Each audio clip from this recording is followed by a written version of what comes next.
ഹാരിസ് ബീരാൻ സാഹിബ് ഒരു കുടുംബാംഗമാണ്. ഇവിടെ പരാമർശിക്കപ്പെട്ടത് അദ്ദേഹത്തിൻ്റെ പിതാവ് BK ബീരാൻ സാഹിബുമായും ഞാനും വളരെയധികം വ്യക്തിബന്ധം പുലർത്തി പോന്നിരുന്നു. MASൻ്റെ രൂപീകരണ കാലത്തൊക്കെ തന്നെ അതിന് എല്ലാവിധ സഹായ സഹകരണവും നൽകിക്കൊണ്ട് ഞങ്ങളോടൊപ്പം നിന്നൊരു വ്യക്തി കൂടിയാണ് മഹാനായിരുന്ന BK ബീരാൻ സാഹിബ്.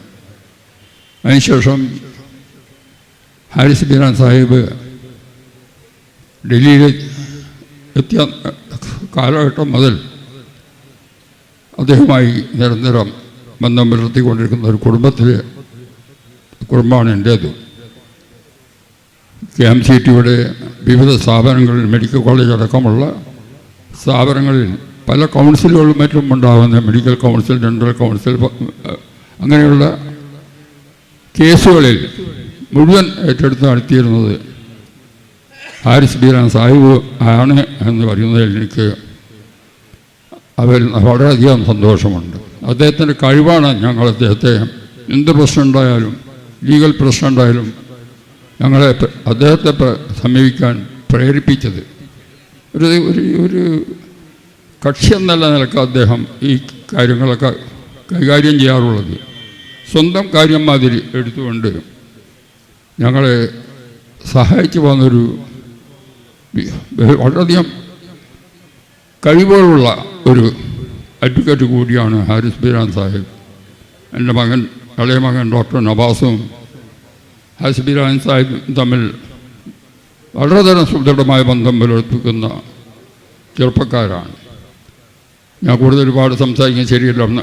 മുമ്പ് സംസാരിച്ച നേതാക്കന്മാരെല്ലാം തന്നെ ഹാരിസ് ബീരാൻ സാഹിബിൻ്റെ കഴിവുകളെ പറ്റിയും അദ്ദേഹം പാർലമെൻറ്റിൽ ഉണ്ടായാൽ എന്തൊക്കെ നേട്ടങ്ങളാണ് നമുക്ക് കൈവരാൻ പോകുന്നതെന്നൊക്കെ എല്ലാം തന്നെ ഇവിടെ സവിസ്തരം പ്രതിപാദിച്ച് വളരെ ഭിന്നാന്യതനായ, എല്ലാവരോടും ഒരേമാതിരി പെരുമാറുന്ന ഒരു നല്ല വ്യക്തിത്വത്തിൻ്റെ ഉടമയും കൂടിയാണ് നമ്മുടെ പ്രിയപ്പെട്ട ഹാരിസ് ബീരാൻ സാഹിബ്. അദ്ദേഹത്തെ രാജ്യസഭാ അംഗമായി തെരഞ്ഞെടുത്ത മുസ്ലിം ലീഗ് നേതൃത്വത്തെ ഞാൻ അങ്ങേയറ്റം അഭിനന്ദിക്കുകയാണ്. ശരിയായ ഒരു തീരുമാനം. അതാരാലും പ്രശംസിക്കപ്പെടും എന്നുള്ളതിൽ രണ്ട് പക്ഷമില്ല. ഞാൻ കൂടുതൽ സംസാരിച്ച് നിങ്ങളുടെ വിലയേറിയ സമയം അപഹരിക്കാൻ ഉദ്ദേശിക്കുന്നില്ല. ഹാരിസ് ബീരാന് ഇന്നിവിടെ നൽകുന്ന ഈ സ്വീകരണം ഞങ്ങളെ സംബന്ധിച്ചോളം, എന്നെയും എൻ്റെ കുടുംബത്തെയും സംബന്ധിച്ചോളം, അല്ലെങ്കിൽ ഞാൻ ഇപ്പം നയിച്ചുകൊണ്ടിരിക്കുന്ന സംഘടനകളെ സംബന്ധിച്ചുള്ളതിന് വലിയ നേട്ടമാണ്. ഒരിക്കൽ കൂടി അദ്ദേഹത്തിന് വലിയ ഭാവി, വലിയ പദവികളെത്താനുള്ള ഒരു ഭാവിയുണ്ട് എന്ന് പറയുന്നതിൽ എനിക്ക് യാതൊരു സംശയമില്ല. മേൽക്കുമേൽ ഉയരങ്ങളിൽ പോയിക്കൊണ്ട് അദ്ദേഹം എല്ലാ വലിയ പദവികളും കരസ്ഥമാക്കട്ടെ എന്ന് പ്രാർത്ഥിച്ചുകൊണ്ട് ഒരിക്കൽ കൂടി അദ്ദേഹത്തിന് എല്ലാവിധ അനുമോദനങ്ങൾ അറിയിച്ചുകൊണ്ട് എൻ്റെ വാക്കുകൾ അവസാനിപ്പിക്കാം.